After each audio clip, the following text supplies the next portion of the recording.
Welcome back to the network security training. In this video, we will be discussing OSI and TCP/IP networking models. Basically, these models are the two most widely used networking models for communication. There are some similarities and dissimilarities between them that we are going to discuss, right?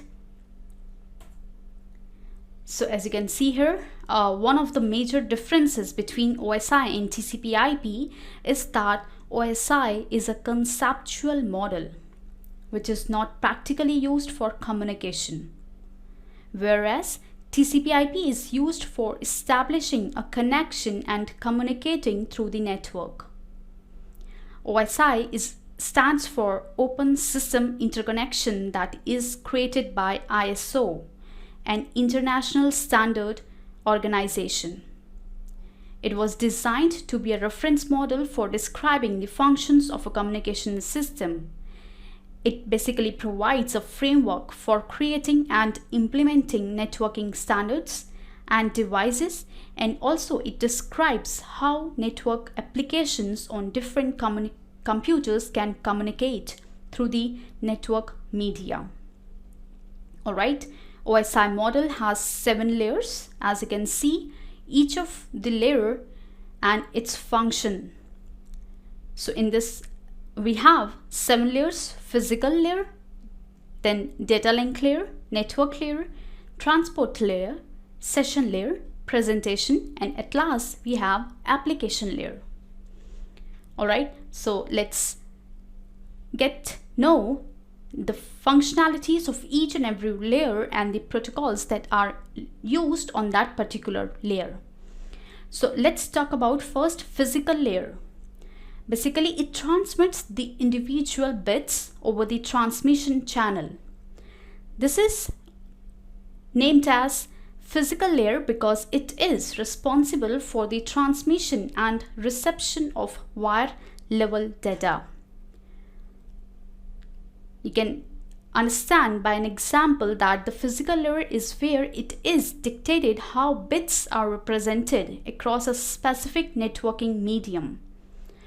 Alright, the physical layer basically deals with the description of the characteristic of the interface between the devices and the transmission media.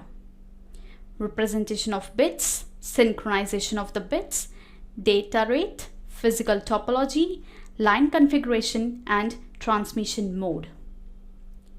The protocols that are used at physical layer are Ethernet, Bluetooth, wireless, and more. We'll talk about the protocols in our next video. Next we have data link layer. So data link layer is responsible for transforming the raw transmission service from physical layer into a reliable link. It basically makes the physical layer free from error by masking them so that the network layer does not notice them. Right? In this layer, the input data is split into frames. The tasks carried out into the data link layer are framing, access control, physical addressing, error, and flow control. Alright, then next we have networking layer. So you can see basically logical addressing and routing are the major operations performed by the network layer. The third layer, it's network layer, right? And it functions for path determination and logical addressing. It basically translates the network logical address into physical MAC address. And that's why here we use protocols like ARP and RARP, Address Resolution Protocol and Reverse Address Resolution Protocol, to translate the networking logical addresses into physical address or physical address into networking address, logical address, so that the two systems residing in the different networks could also communicate efficiently. Alright, a packet also requires a path to be followed to reach at the destination, avoiding congestion, and failed components. So it also facilitates the automatic updation of the routes. As I said, at this layer we use ARP, RARP, these IP addressing protocols. All right, then next we have transport layer protocol. So basically it supports end-to-end connection and reliability. Here we use protocols like TCP, UDP. All right, it basically accepts the data from its preceding layer into the form of independent packets and transmits it to the succeeding layer in proper order. The other function that is carried out by this layer are service point addressing, connection control, segmentation, and resembly follow control and error control. Because it supports basically reliability. Right? Then next we have session layer. So this layer establishes the session between different machines in order to synchronize and maintain the interaction between them. The services provided by the session layer are dialog control, token management, session management, synchronization, and so on. Then we have presentation layer, and here you can see it functions for data representation and encryption, and the protocols that are used at this layer are XML, JSON, and all. Presentation layer basically focuses on the syntax and semantics of the transmitting information.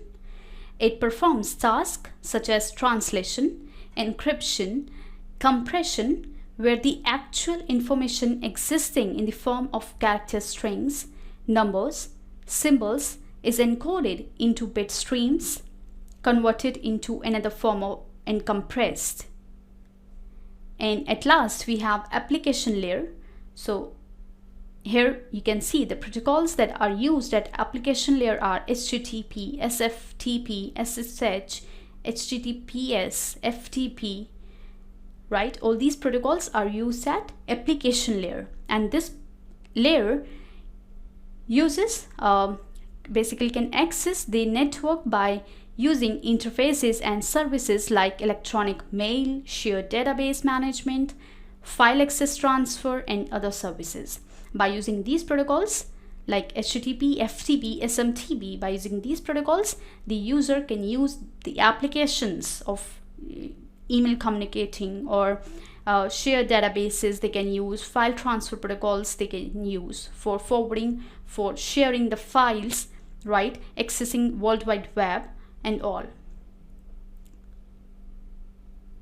All right, so this is all about OSI model. Next, we are talking about TCP IP model. So as you can see here in TCP IP model, we have 4 layers, right? This model was created in the 1970s by the Defense Advanced Research Project Agency, that is also known as DARPA, as an open, vendor neutral public networking model. The IP protocol, Internet Protocol Suite, is the conceptual model and set of communications protocols used in the Internet and similar computer networks. This is commonly used as TCP/IP because the foundational protocols are used TCP and IP. TCP, Transmission Control Protocol, and IP, Internet Protocol. All right, you can see here in this model we have 4 layers: application layer, transport layer, internet layer, and network access layer.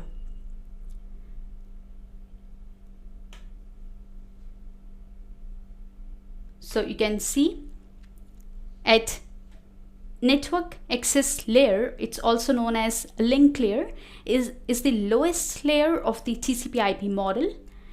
It is also referred to in some text as the network interface layer. Right? The link layer combines the physical and data link layer functions into a single layer. This basically includes physical network functions like modulation, line coding and bit synchronization, frame synchronization, error detection, and so on. Then we have internet layer. This internet layer is the next layer, right, and is associated with the network layer of the OSI model. Its functions include traffic routing, traffic control, fragmentation, and logical addressing. Common protocols that are used at this layer includes IP, ICMP, IGMP. All right. Then we have transport layer. So the transport layer is typically related directly with the same named layer in the OSI model. As we have transport layer also in the OSI model. All right. Functions include message segmentation, acknowledgement, traffic control, session multiplexing, error detection, error correction, message recording. All right. The protocols that are used are same like TCP and UDP. We use a transport layer. And at last, we have application layer. So the working of application layer is same as in OSI model. All right, here we use protocols such as HTTP, HTTPS, FTP, SSL, DNS, SMTP, and so on. So this is basically the combination or the next version of OSI model, right? Next, you can see the difference between OSI model and TCP IP model. So through this figure, you can just see that we have combined two bottom layers, physical layer and data link layer. We have combined these two layers and in TCP IP model and named as a network access layer. All right. Then OSI model network layer is known as internet layer in TCP IP model. Then we have transport layer in both models. Then the upper three layers, session layer, presentation layer, and application layer, are combined in TCP IP model and named as application layer in TCP IP model.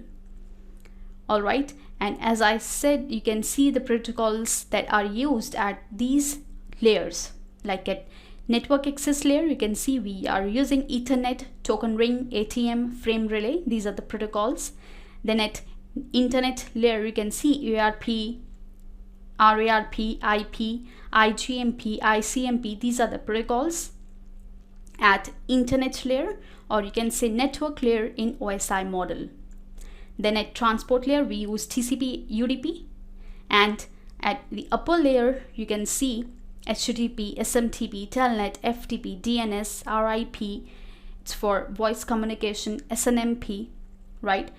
So this is the complete protocol suite of TCP IP model, right? In practically, we use TCP IP model, all right? And we don't use OSI model practically. So this is all about OSI and TCP IP model. In the next video, we will be discussing networking types. So stay tuned.